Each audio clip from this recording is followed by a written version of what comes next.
నిన్న నేను మీడియా వాళ్ళందరికీ చెప్పిన, నేను 4 నెలల పసిపాప వాళ్ళకు ఇచ్చేసి మేము వాళ్ళ పెంపకానికి వాళ్ళకే ఇచ్చేసి మేము ఉద్యమంలో ఉన్నాం కాబట్టి మాకు కష్టసాధ్యమైనటువంటి పని కాబట్టి వాళ్ళు ఇట్లాంటి ఈ విప్లవోద్యమంలో వాళ్ళు కూడా భాగము, వాళ్ళు కూడా అలాంటి అభిప్రాయాలతో ఉన్నవాళ్ళు కాబట్టి వాళ్ళు అర్థం చేసుకొని ఆ అమ్మాయిని మాకంటే ఎక్కువ తల్లిదండ్రుల కంటే ఎక్కువ చాలా ప్రేమతోని వాళ్ళ బాధ్యతతోని పెంచారు.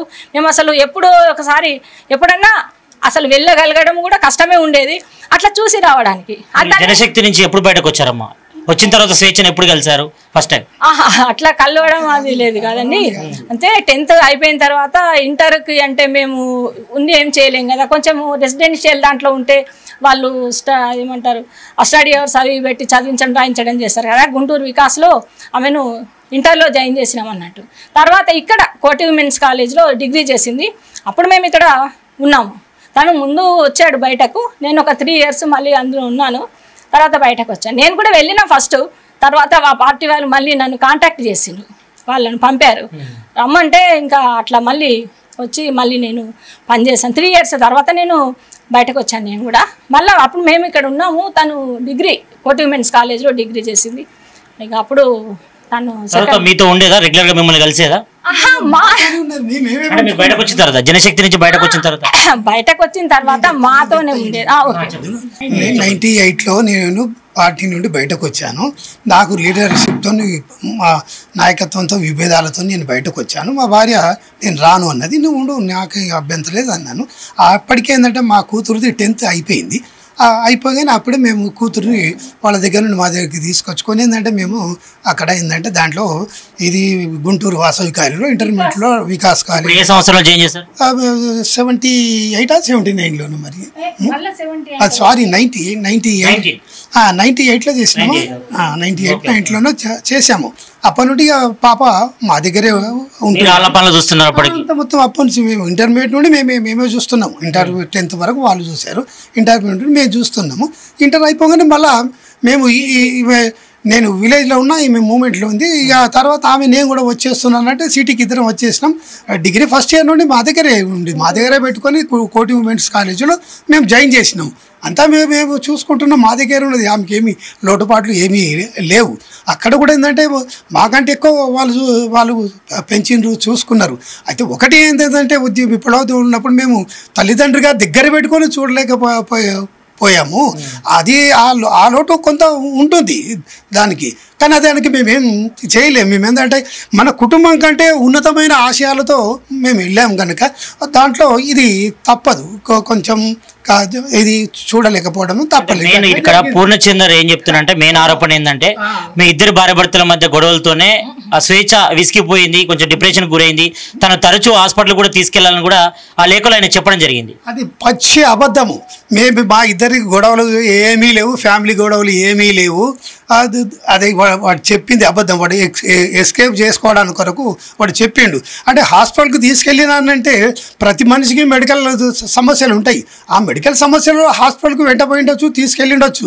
కానీ మా మూలంగానే అయింది అనేది అది పచ్చి అబద్ధము, అవాస్తవం. అది అంటే మీరేమో రామ్నగర్ ఉంటున్నారు, మీ కూతురు విడిగా ఉన్నట్టుగా తెలుస్తుంది కదా. ఆమె ఎందుకు బయటకు ఎందుకు వచ్చింది, మీతో ఎందుకు ఉండలేదు? అయితే 2020 సంవత్సరంలో కరోనా ఉన్న టైంలో నాకు కరోనా సీరియస్ అయింది. నాకు బ్లాక్ ఫంగస్ వచ్చింది. అయితే మా కూతురు ఆ టైంలోనే ఏంటంటే బయట రూమ్ తీసుకున్నది.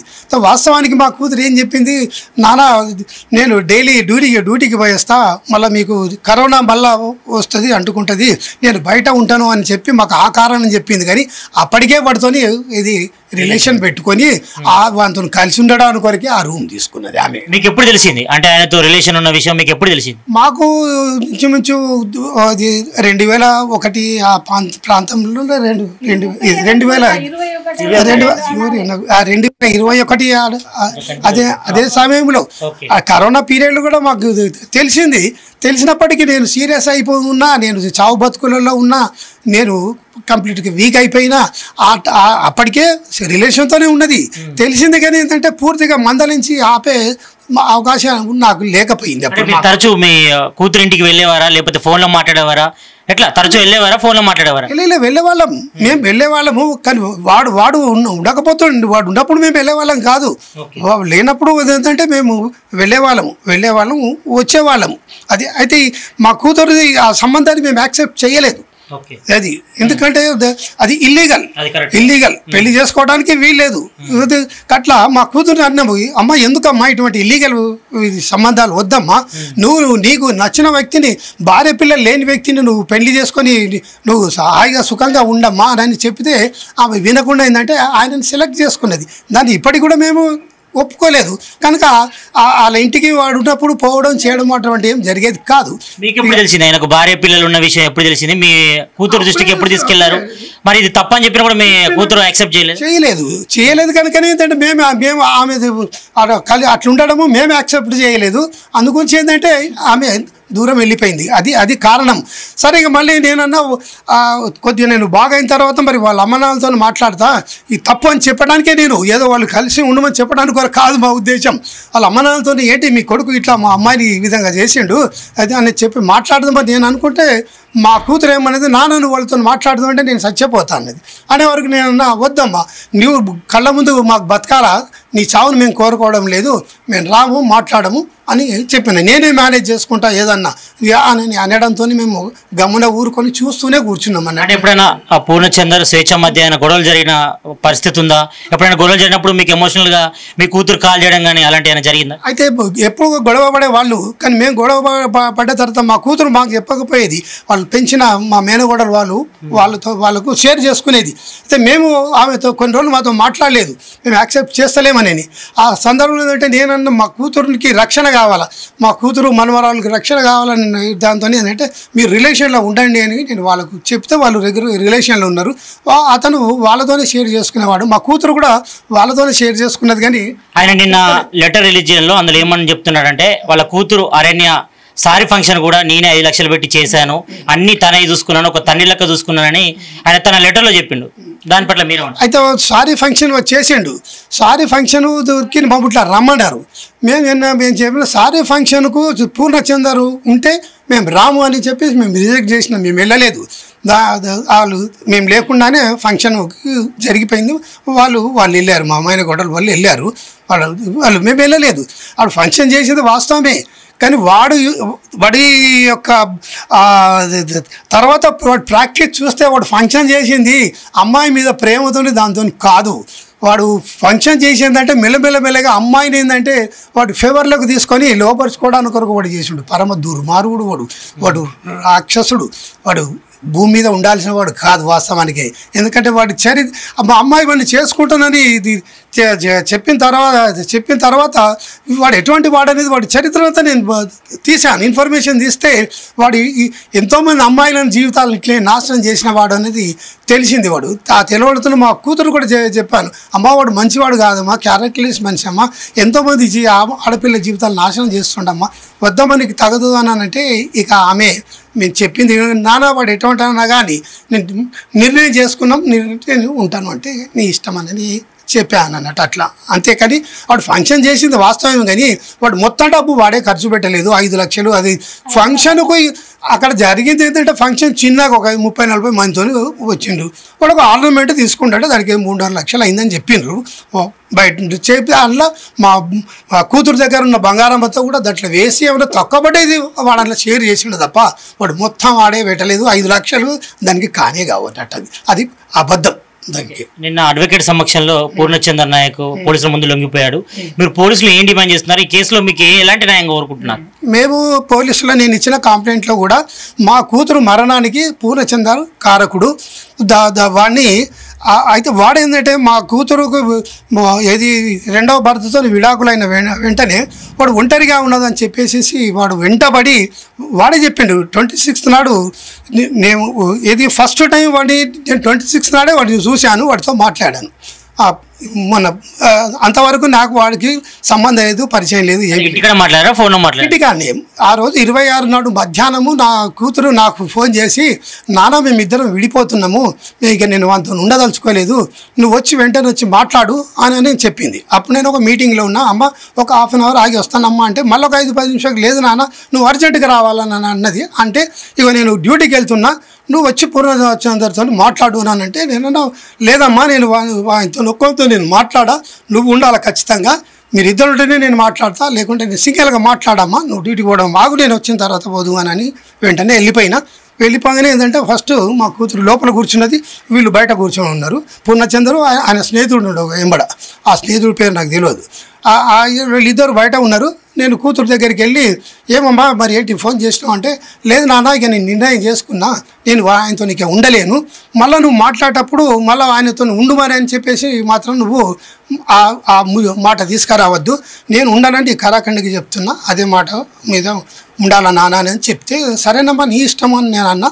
బయటకు వచ్చేసి కూర్చున్న తర్వాత పూర్ణచందర్ మొదలుపెట్టి ఉండిగా ఫస్ట్ టైం చూసిన, నేను మీ ఇంట్లో ఫస్ట్ టైం కలుస్తున్నాను అని అన్నాడు. సరే మంచిది, ఫస్ట్ టైమే కలుస్తున్నావు దానికి ఏముంది అని చెప్పేసి వాడు స్టార్టింగ్ చేస్తూనే, నేను 5 సంవత్సరాల నుండి నేను మీ కూతురుతో రిలేషన్లో ఉన్నా, నేను మీ కూతురుతో కలిసి ఉన్నాను, నేను ఆమెను ఒప్పించుకోవడానికి కొరకు నాకు 3 సంవత్సరాలు పట్టింది, నేను చాలా ఏంటంటే నేనే ఫోర్స్ చేసి నేను మొత్తానికి ఒప్పించకుండా మేమిద్దరం కలిసి ఉంటున్నాము.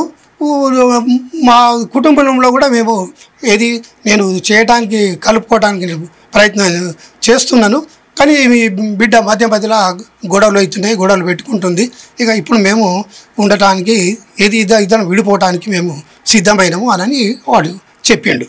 అది చెప్పిన సందర్భంలో ఏంటంటే నేనన్నా, నువ్వు వాడు ప్రేమించి పెళ్లి చేసుకున్నాడు, వాడు ప్రేమించి వాడికి పెళ్లి చేసిన వాళ్ళు మాకు తెలిసిన మిత్రులే, వాడు ప్రేమించి పెళ్లి చేసుకున్నాడు. నేను అన్నారు, నువ్వు ప్రేమించి పెళ్లి చేసుకున్నావు, 2 పిల్లలు నీకేం దుర్బుద్ధిరా, నీకు కుటుంబాన్ని ఇడిసబెట్టేసుకుని వేరే అమ్మాయిల వెంటబడము, వేరే అమ్మాయిల జీవితాలలో వాళ్ళ నాశనం చేయడము, వాళ్ళ జీవితాలు ఎంటర్ కావడము, నువ్వు ఇది చాలా దుర్మార్గం, నువ్వు చేసే పని ఇది మంచిది కాదు, ఇప్పటికైనా బుద్ధి తెచ్చుకో అని అనేసి ఆ మాటలు మాట్లాడినా.